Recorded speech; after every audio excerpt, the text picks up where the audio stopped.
কারণে আগামী 12 ফেব্রুয়ারি আমাদের ইনসাফের পক্ষের প্রতিনিধি মোস্তাকিম ভাইকে আমরা ব্যাপক ব্যবধানে বিজয় করতে পারবো ইনশাআল্লাহ। মোস্তাকিম ভাইয়ের প্রতীক কি? ইনসাফের প্রতীক কি? অরণ্যের প্রতীক কি? আপনারা দেখতে পেয়েছেন ইতিমধ্যে বাংলাদেশের তরুণরা এবং সর্বপর্যায়ের নাগরিকরা তারা ইনসাফের পক্ষে অবস্থান নিয়েছে।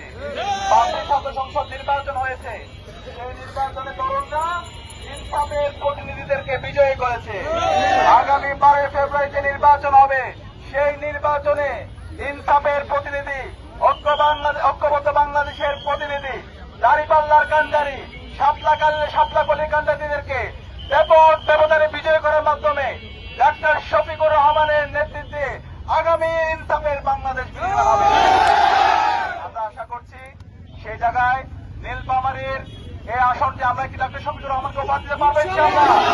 ইনশাআল্লাহ বাংলাদেশের সবচেয়ে বড় ব্যবধানে ইনশাআল্লাহ আমাদের ইনসাফের প্রতিনিধি মোস্তাকিম ভাই ব্যাপক ব্যবধানে জিতে বিজয় হবে ইনশাআল্লাহ। ইনশাআল্লাহ সবাইকে আজকের এই পথসভা উপস্থিত হওয়ার জন্য আন্তরিকভাবে মোবারকবাদ জ্ঞাপন করছি। আসসালামু আলাইকুম।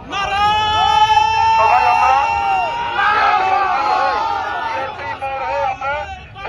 সামনে দিয়ে তমান্না দিয়ে বের হয়ে আমরা টার্মিনালের উদ্দেশ্যে রওনা দেবো।